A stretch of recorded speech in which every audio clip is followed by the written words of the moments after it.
खबर स्टेशन में आपका स्वागत है। आज बॉलीवुड और हम सभी विनोद खन्ना का जन्मदिन मना रहे हैं। विनोद खन्ना बॉलीवुड के ऐसे सुपरस्टार रहे हैं जिन्होंने करोड़ों दिलों पर राज किया। तो आइए जान लेते हैं विनोद खन्ना के कुछ ऐसे फैक्ट्स आपको अब तक शायद ही पता होंगे। विनोद खन्ना का जन्म पाकिस्तान के पेशावर में 6 अक्टूबर 1946 को हुआ था। उनकी माता का नाम कमला और पिता कृष्णचंद खन्ना। पिता का टेक्सटाइल, डाई और केमिकल का कारोबार था। परिवार में उनके अलावा 3 बहनें और 1 भाई।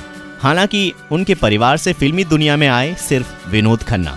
जब इंडिया और पाकिस्तान का विभाजन हुआ और 2 देश अलग हो गए, विनोद खन्ना का परिवार पेशावर से मुंबई शिफ्ट हो गया। कुछ साल बाद परिवार कारोबारी सिलसिले में दिल्ली आ गया। विनोद ने मुंबई के मशहूर Queen Mary school, Xavier's high school और फिर दिल्ली के दिल्ली पब्लिक स्कूल में पढ़ाई की। विनोद खन्ना का परिवार एक बार फिर मुंबई शिफ्ट हो गया, मगर उन्हें पढ़ाई के वास्ते नासिक के देवली इलाके में स्थित एक बोर्डिंग स्कूल भेज दिया गया। यहीं पर उनका सिनेमा से पहला और गहरा ताल्लुक कायम हो गया।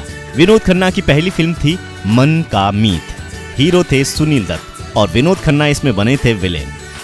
करियर के इस दौर में विनोद ने पूरब और पश्चिम, सच्चा झूठा, आन मिलो सजना, मस्तानी और मेरा गांव मेरा देश जैसी फिल्मों में किरदार निभाया।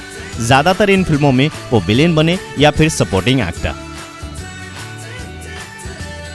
पहली बार उन पर भरोसा किया गुलजार ने जब उन्होंने एज ए हीरो उन्हें कास्ट किया। गुलजार ने 2 विलेन शत्रुघ्न सिन्हा और विनोद खन्ना को बतौर हीरो कास्ट किया। 2 साल बाद गुलजार ने अपनी फिल्म अचानक में विनोद को बतौर लीड हीरो कास्ट कर लिया, वो भी अचानक से। ये फिल्म मुंबई के मशहूर नानावटी केस से प्रेरित थी और विनोद खन्ना इसमें नेवल अफसर कावस नानावटी बने थे। और उसके बाद फिरोज खान की ब्लॉकबस्टर मूवी आई कुर्बानी, जिसमें विनोद खन्ना करोड़ों दिलों पर राज करने लगे। 80 के दशक में मशहूर कॉमेडी फिल्म हेरा फेरी, खून पसीना, अमर अकबर एंथनी और मुकद्दर का सिकंदर फिल्में की। अमिताभ बच्चन तब सुपरस्टार थे। हालांकि अमिताभ बच्चन अभी भी सुपरस्टार हैं और उस वक्त विनोद खन्ना अमिताभ बच्चन से थोड़े से भी कम नजर नहीं आए। 1982 यानी 1982 में अपने करियर के पीक पर पहुंचे विनोद खन्ना ने अचानक इंडस्ट्री छोड़ दी। सभी आश्चर्य में पड़ गए और ओशो रजनीश के भक्त बन गए विनोद खन्ना।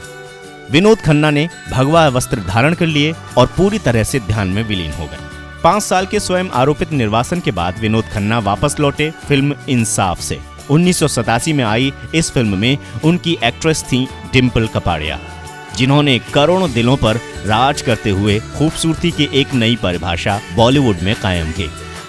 मुजफ्फर अली ने विनोद खन्ना और डिम्पल कपाड़िया के साथ मिलकर फिल्म बनाई थी जूनी। ये आज तक रिलीज नहीं हो पाई। 1997 में बेटे अक्षय खन्ना को बतौर प्रोड्यूसर फिल्म हिमालय पुत्र से लॉन्च किया गया। फिल्म बुरी तरह फ्लॉप हो गई थी। विनोद खन्ना ने इस फिल्म में भी एक्टिंग की थी। विनोद खन्ना को पहला फिल्म फेयर अवार्ड 1975 में हाथ की सफाई के लिए मिला। कैटेगरी थी बेस्ट सपोर्टिंग एक्टर। 1999 में उन्हें film fair award life time achievement award मिला। विनोद खन्ना ने पाकिस्तान की मशहूर फिल्म गॉडफादर में भी लीड रोल किया था। 2007 में रिलीज हुई ये फिल्म काफी सफल रही थी और पूरे विश्व में इसकी चर्चा हुई थी। देश की मानव संसाधन विकास मंत्री स्मृति ईरानी जब टीवी की दुनिया में सक्रिय थीं, तब उनके प्रोडक्शन हाउस ने एक सीरियल बनाया था मेरे अपने। इसमें विनोद खन्ना काशीनाथ के लीड रोल में थे। 1997 में विनोद खन्ना ने बीजेपी ज्वाइन की। अगले साल यानी 1998 में वो पंजाब के गुरदासपुर से पहली बार सांसद चुने गए, मतलब पहले बॉलीवुड और उसके बाद राजनेता। 1999 में दोबारा जीतने के बाद वो अटल सरकार में राज्य मंत्री बने। 2004 में उन्होंने जीत की हैट्रिक बनाई, मगर 2009 में वो चुनाव हार गए थे। विनोद खन्ना की 3 बार लगातार जीत के बाद ये साफ हो गया था कि विनोद खन्ना जितने बॉलीवुड में सफल थे, उतने ही राजनीति में भी। विनोद खन्ना ने 1971 में शादी की और उनकी पत्नी का नाम था गीतांजलि। उनके 2 बेटे हैं, राहुल खन्ना और अक्षय खन्ना। 1975 में विनोद ओशो के शिष्य बन गए थे। फिर 1982 में वो मुंबई छोड़ अमेरिका के ओशो कम्यून रजनीशपुरम में जा बसे। ये वहां बर्तन धोते और बगीचे का काम संभालते थे। सोचो, एक बड़ा एक्टर जो सुपरस्टार रह चुका है, बर्तन धो रहा है। ये सादगी विनोद खन्ना में बचपन से ही थी। विनोद के इस एक तरफा फैसले के चलते उनकी शादी पर संकट आ गए। 1987 में विनोद फिल्मी दुनिया में वापस लौट आए, मगर उनके गीतांजलि के साथ रिश्ते तकरीबन खत्म ही हो चुके थे, इसलिए दोनों के बीच तलाक हो गया। 1990 में विनोद खन्ना ने कविता से शादी की। ये दूसरी शादी विनोद खन्ना ने गीतांजलि के तलाक के बाद ही की। उनके 2 बच्चे हुए, बेटा साक्षी और बेटी श्रद्धा। इस दौर में भी विनोद खन्ना छिटपुट रोल करते रहते थे। मसलन वो सलमान खान की दबंग फ्रेंचाइजी में नजर आए। विनोद खन्ना ने फिल्म हीरोपंती और कोयलांचल में भी काम किया। कोयलांचल में वो कोयला माफिया सरयू भान सिंह बने थे। तो जाना आपने कि विनोद खन्ना की जीवन का सफर कितना ज्यादा इंटरेस्टिंग रहा है। हम विनोद खन्ना को उनके इस जन्मदिन पर खबर स्टेशन की तरफ से शुभकामनाएं देते हैं।